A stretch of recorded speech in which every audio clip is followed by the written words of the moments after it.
todos. Sejam bem-vindos, bem-vindas à nossa celebração.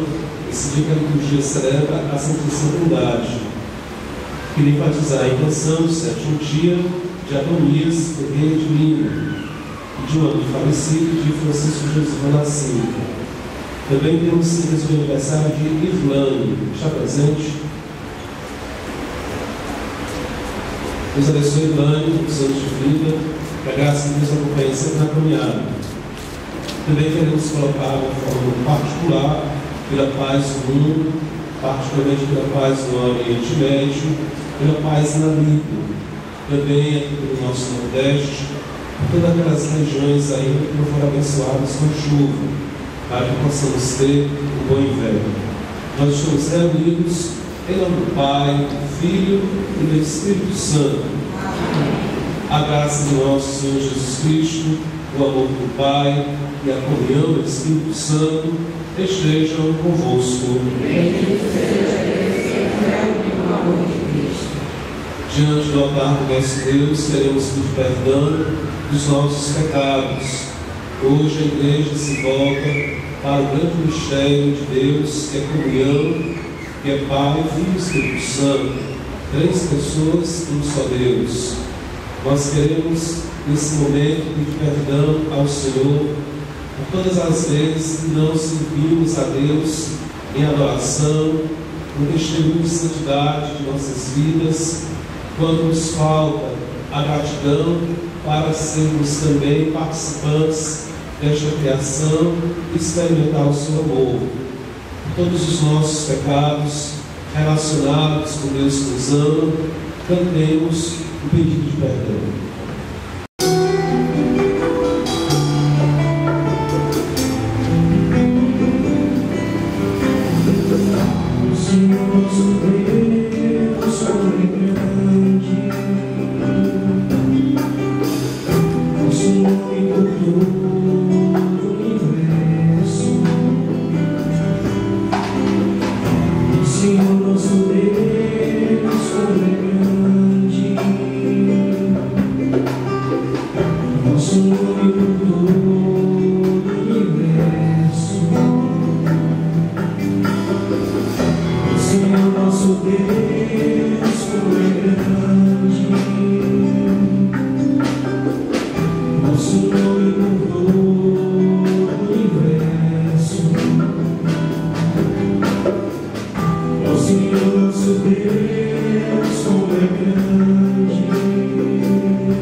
Senhor nosso Deus, como é grande,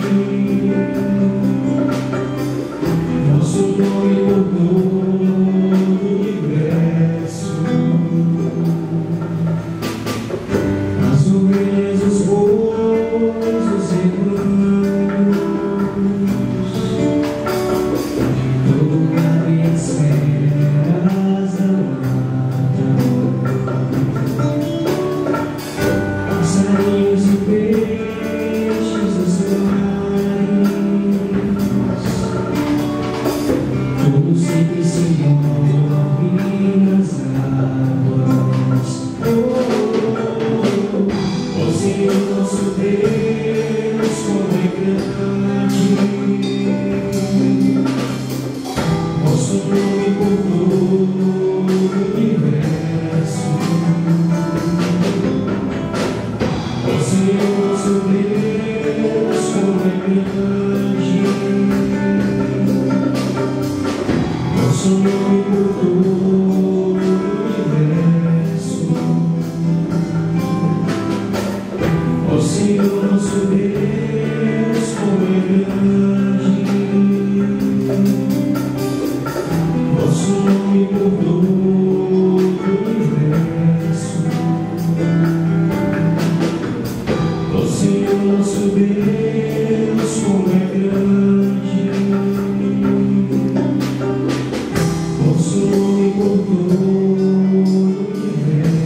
nosso nome por todo o universo. Tua palavra de amor, o mundo ainda vai viver. Tua palavra de amor. O Senhor esteja convosco. Proclamação da boa notícia de nosso Senhor Jesus Cristo, segundo João. Disse Jesus a seus discípulos: tenho ainda muitas coisas a dizer-vos, mas não sois capazes de as compreender agora. Quando, porém, vier o Espírito da verdade, ele vos conduzirá à plena verdade, pois ele não falará por si mesmo, mas dirá tudo o que tiver ouvido, e até as coisas futuras vos anunciará. Ele lhe glorificará, porque receberá do que é meu e vos anunciará. Tudo o que o Pai possui é meu. Por isso, disse que o que ele receberá e vos anunciará é meu. Palavra da salvação.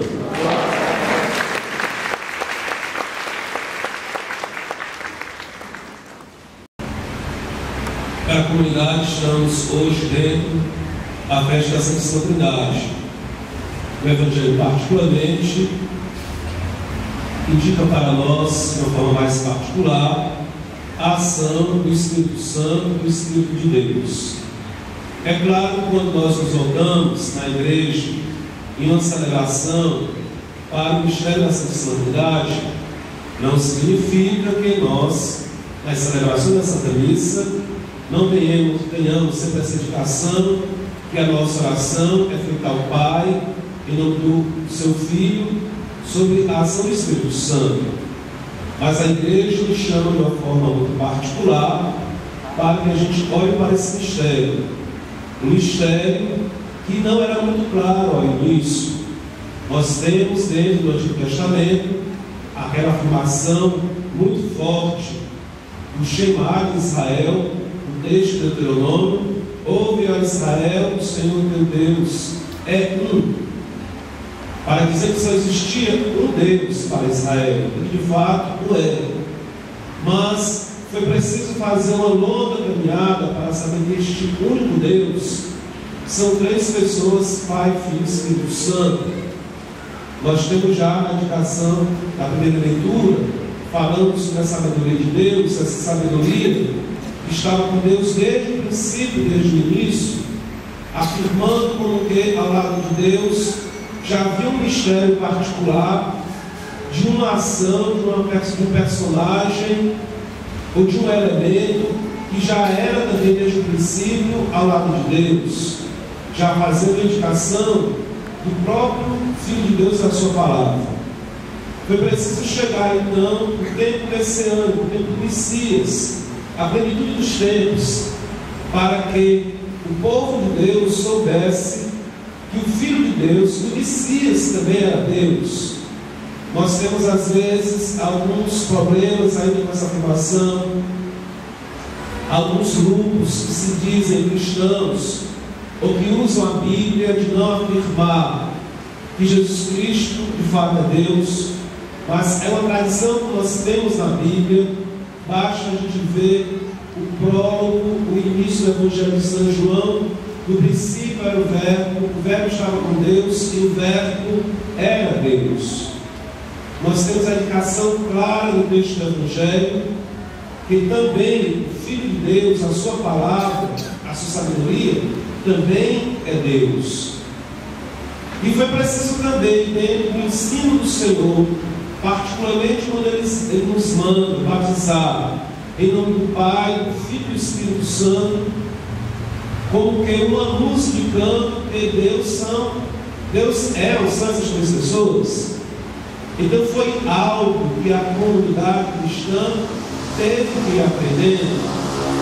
Quando também, particularmente, que nós acabamos a Páscoa, aqueles momentos em que os discípulos se colocam de joelho diante de Jesus Cristo, aquele momento é um momento muito marcante, muito específico, a tal ponto que Tomé vai dizer: meu Senhor e meu Deus. Na ascensão, os discípulos se colocam de joelho para o Senhor ascender aos céus. Esse se colocar de joelhos diante do Cristo é uma expressão própria de adoração que os judeus só faziam à divindade, a Deus. Não se colocavam de joelhos diante da realidade que não era Deus. Então, quando os discípulos se colocam de joelho diante do Senhor, não é uma expressão qualquer, é uma afirmação de fé. Eles estão reconhecendo que o Cristo é o Filho de Deus e é Deus também. Depois, a igreja, sob a ação do Espírito Santo, teve que fazer estas afirmações que nós dizemos dogmas. Deus é o Sol, mas é Pai, Filho e Espírito Santo. Para a igreja fazer essa afirmação ao longo da sua história, foi preciso reuniões, discernimento e oração sobre a ação do Espírito Santo. Hoje, para nós fazemos essa afirmação assim muito rápida, mas foi preciso toda uma caminhada de revelação de Deus para que nós pudéssemos ter esse mistério revelado para nós. Mas é claro que a igreja sempre fala como mistério. Quando a igreja diz mistério, ela não está querendo dizer que a gente não pode pensar e refletir sobre essa realidade, mas quer dizer que por mais que a gente possa pensar e mergulhar nessa realidade, nesse mistério, sempre é algo que está para além da nossa própria inteligência, razão e conhecimento. Sempre tem algo a ser acrescentado e a ser dito. E nós temos, pela nossa fé, que o grande presente daqueles que forem salvos, dos que forem salvos e participarem da glória de Deus, o grande presente dos eleitos é ver Deus tal como Ele é. Como é que é esse mistério de Deus que é um só e que ao mesmo tempo é Pai, Filho e Espírito Santo? Nós dizemos a visão beatífica. A visão beatífica, a visão dos beatos, aqueles dos santos, é ver esse mistério de Deus. Nós podemos dizer que será o grande prêmio dos eleitos. É algo assim tão maravilhoso, estranho, porque nós temos a experiência, o contato com a realidade em nossa volta, com a natureza em nossa volta, com tanta coisa maravilhosa que nós temos em volta da nossa vida.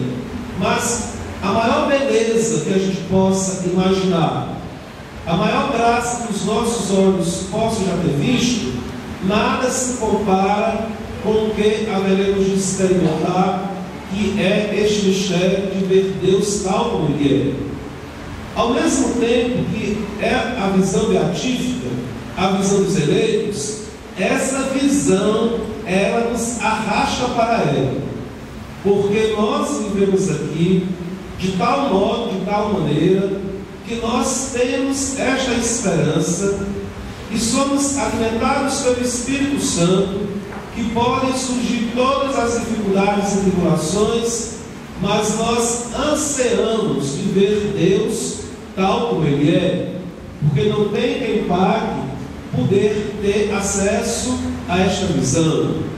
Nós podemos dizer que é a planificação da nossa existência para aquilo que nós somos chamados.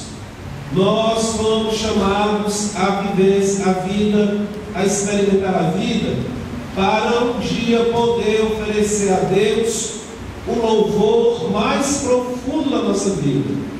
E esse louvor mais profundo que nós podemos experimentar na nossa vida é diante dessa visão de Deus que nos se apresentar para nós tal como Ele é. Mas nós temos aqui dentro do texto do Evangelho esta afirmação sobre a ação do Espírito Santo, que Ele nos anunciará coisas futuras. É muito interessante esta afirmação de Jesus Cristo sobre a ação do Espírito de Deus. Ora, nós temos no Antigo Testamento os profetas. E os profetas, eles tinham várias características, dentre elas, entre as quais anunciar coisas divinas que estavam por acontecer, apesar de não ser exatamente esta característica profunda do profeta. O profeta ou a profetisa eram homens e mulheres que no mundo que viviam, na sociedade que viviam, eram uma presença de Deus. A sociedade reconhecia neles uma presença de Deus, homens e mulheres que transmitiam a Deus para seus irmãos e irmãs. Mas nós temos ainda muito essa ideia que o profeta é aquele que transmite coisas futuras. Inclusive, nós temos no nosso meio essa situação. Às vezes alguém fala de alguma coisa futura que não viu, as pessoas acabam acreditando. Existe um famoso homem que ainda hoje é falado dele, que é o Nostradamus. Uma outra vez as pessoas dizem: não, Nostradamus falou que isso ia acontecer. Apesar de Nostradamus não ter sido cristão, não ter sido um homem de fé, um tipo bruxo, e as pessoas, ao ter Nostradamus, falam, sabe nem quem foi Nostradamus, acabam por acreditar ou ser enrolado naquilo que ele disse que foi falado. Também nós temos, há pouco tempo nós temos essas histórias sobre o fim do mundo. Temos a história do fim do mundo do Império Azteca. O Império Azteca dizia, o Império Maia dizia que o fim do mundo é ser tal ano. Estava todo mundo aí numa situação crítica, porque imaginava que de fato esse mundo fosse acabar, inclusive se preparava para esse fim do mundo.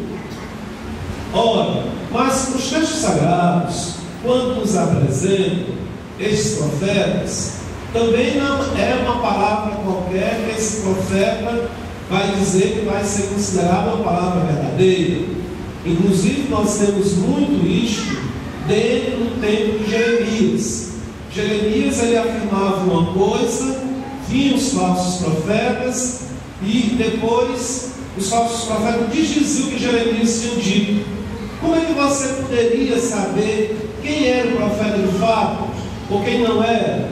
Então Jeremias, ele dizia: o profeta é aquele com a qual a palavra que ele diz haverá de se realizar, e haverá de fato dizer que ela era uma palavra verdadeira.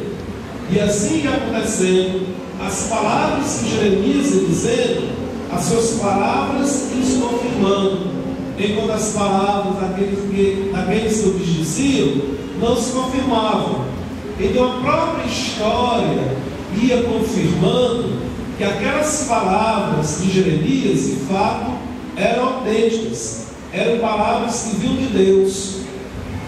Então nós temos aqui um mistério, que diz o texto que o Espírito Santo vai nos anunciar coisas futuras. Que coisas futuras seriam essas que o Espírito de Deus poderia nos anunciar? Tanto para a nossa vida pessoal, como para a nossa família, como para nós como comunidade, como para a humanidade. Nós precisaríamos pensar, imaginar, conversar, que palavra é essa que o Senhor tem, por exemplo, para o futuro de cada um de nós.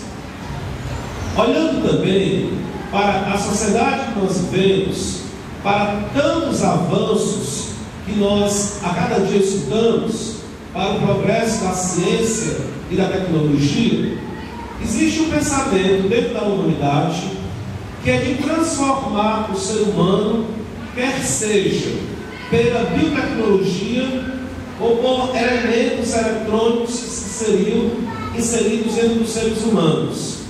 É o que muita gente está buscando através da pesquisa e que apelidaram com o nome de transhumanos.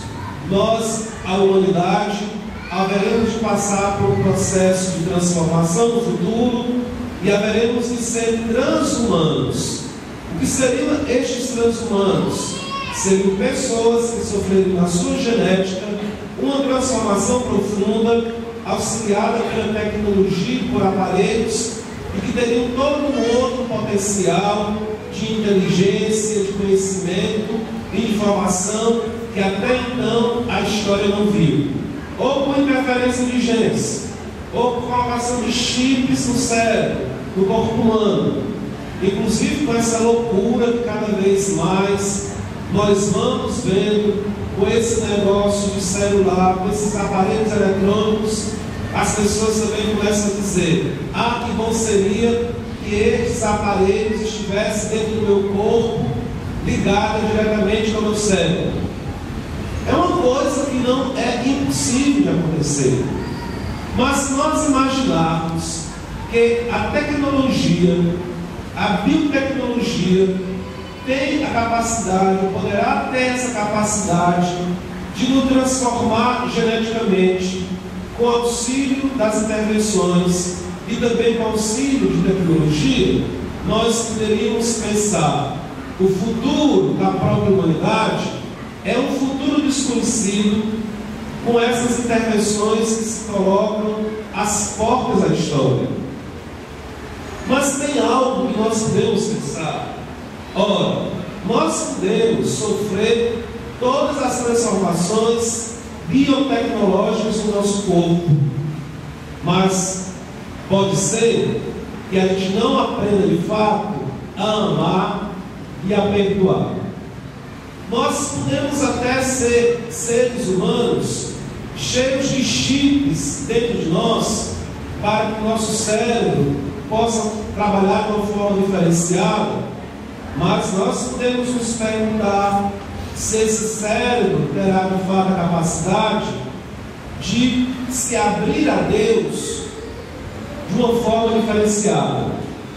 Então eu queria lembrar aqui um estudioso que viveu pela passagem do século XIX e século XX, chamado Teilhard de Chardin, que era um jesuíta e que era um antropólogo, estudava os fósseis aí dos seres humanos, os seres que foram aí, que viveram na pré-história. Ele dizia que o auge da história da vida humana já aconteceu. O futuro da vida humana já aconteceu. O futuro da humanidade já aconteceu na ressurreição de nosso Senhor Jesus Cristo. O pico mais alto da evolução já aconteceu quando o Senhor ressuscitou. E nós podemos dizer que de fato a nossa história, o nosso futuro é a ressurreição em Cristo. podem ser que aconteçam grandes transformações biotecnológicas.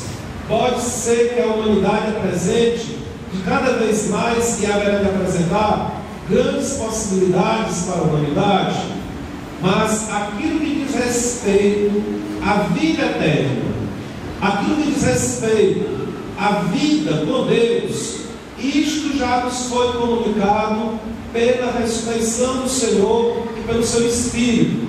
Então nós podemos dizer que o futuro meu, seu, de cada um de nós e da humanidade é ressuscitar em Jesus Cristo para a glória do Pai. Nós não haveremos de escapar desse futuro. Agora é claro, uns haverão de ressuscitar para a vida eterna e outros haverão de ressuscitar para a morte eterna. Então nós precisamos fazer de tal modo que essa nossa caminhada para Deus, essa nossa caminhada para essa visão beatífica, ela possa superar todas as coisas que são transitórias na nossa história. A nossa história não termina aqui. A nossa história haverá de se planificar em Deus. Tem um outro filósofo, que é chamado Heidegger, alemão. Ele diz uma coisa que me chamou muita atenção. Apesar de ele falar de uma forma ateia, ele não diz isso numa perspectiva de fé.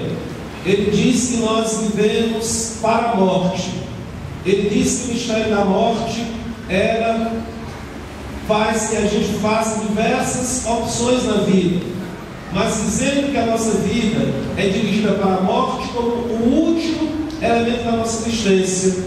É claro que a nossa morte nos questiona. Nós poderíamos nos perguntar: será que nós, como estamos vivendo, se nós morrêssemos, estaríamos de fato concluindo a nossa missão, a nossa história? Mas aquilo que aquele filósofo disse, que a nossa vida é dirigida para a morte, é claro.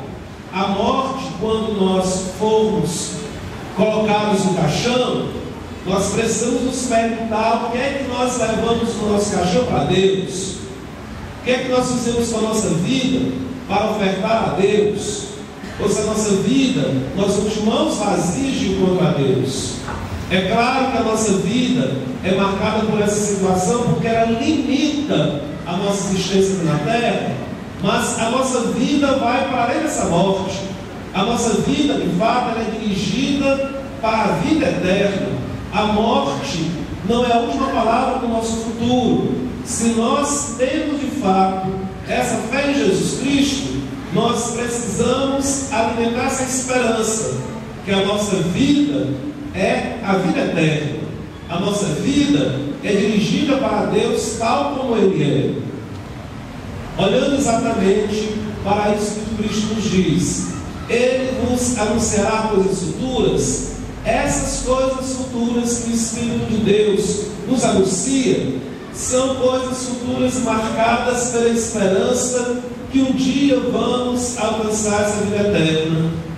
Olhando para o texto do Apocalipse de São João. O texto do Apocalipse de São João, ele nos dá uma certeza muito grande. Ele nos dá uma esperança maravilhosa.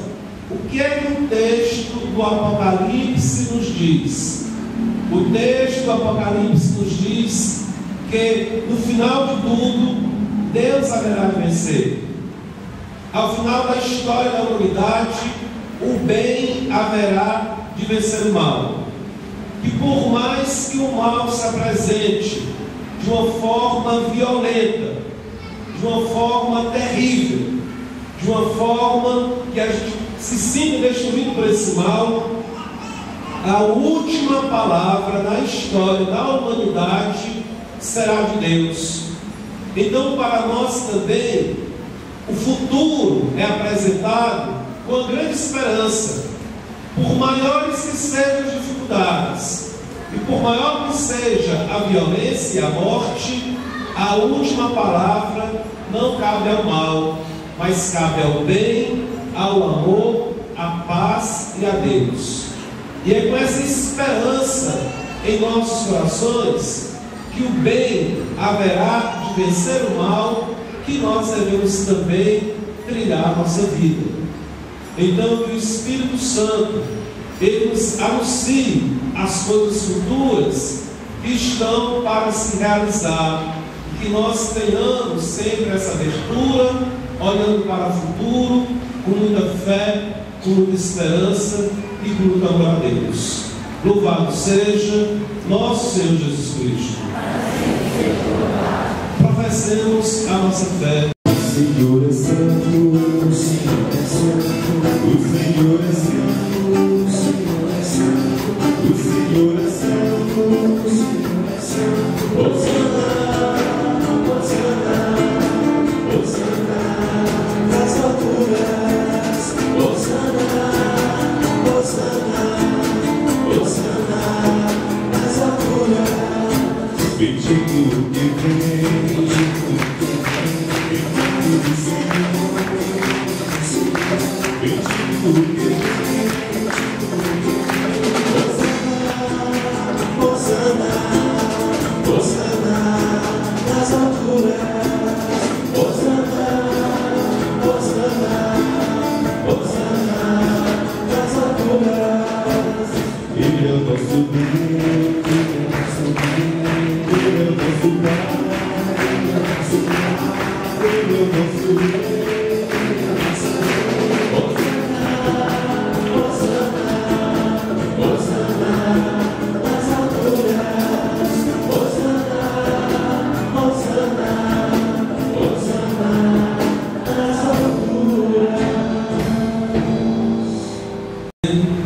Eu estava prevendo que essa semana nós iríamos chegar esses banheiros lá em Santa Luzia, mas provavelmente vamos pegar mais uma semana, provavelmente dentro de 2 semanas, então o prédio lá estará concluído. Então, a gente quer agradecer pela ajuda e participação nesse sentido. E ao mesmo tempo, embora o prédio seja lá em Santa Luzia, a gente sabe que é um prédio da comunidade, da paróquia, do serviço da paróquia de todos nós. Nosso muito obrigado. Sobre a festa do Corpus Christi, nós sempre temos feito, já faz aqui, vai ser o 8º ano, os tapetes na frente da igreja. O bom seria que a gente pudesse, cada ano, aumentar a participação na confecção desses tapetes. Mas o que eu tenho visto é que a gente tem parado um pouco no tamanho dos tapetes e na participação. Às vezes as pessoas se sentem com dificuldade de participar, porque não tem um grupo também para fazer os tapetes. No primeiro momento, eu queria então convidar todos os grupos, dentro do possível, de se organizarem para fazer os tapetes abrindo o Corpus Christi. É uma forma da gente expressar o nosso carinho, o nosso amor que nós temos a Jesus Eucarístico. Também convidar os desenhistas da paróquia. Às vezes nós temos muitos grandes desenhistas desconhecidos. É o momento da gente colocar o nosso dom a serviço da comunidade, fazer um belo painel, um belo desenho, para que possa ser arrumado também aqui na preparação do Corpus Christi. Também, se você não tem muita condição de confeccionar ou participar ao longo do dia da confecção dos tapetes, você poderia ajudar trazendo flores ou algum material colorido, para que também a gente pudesse, vamos dizer, ornamentar os tapetes. Também não é mal quem não tem a condição de trazer nem flores, nem pelo tempo do Corpus Christi, trazer algum alimento não perecível para a gente compartilhar com as famílias mais pobres do nosso bairro. O importante é que a gente se interesse de oferecer a nossa participação para que a festa possa ser mais bela. Então, depois da Santa Missa de Corpus Christi, nós vamos ter a procissão para a Santa Luzia. Já na sexta-feira, nós vamos ter aqui a missa da coroação de Nossa Senhora, no final do mês de maio. Estamos com um grupo que está levando a imagem de Nossa Senhora de Fátima às casas da comunidade. Essa semana ainda continua, e o grupo Magnificat vai fazer essa coroação de Nossa Senhora para nós. Também, quem quiser participar, todos estão convidados para expressar esse nosso carinho à nossa mãe. Queria convidar então a Irlane para nós darmos os parabéns. Por gentileza, Irlane, vem cá aqui. Cantemos os parabéns para a Irlane, desejando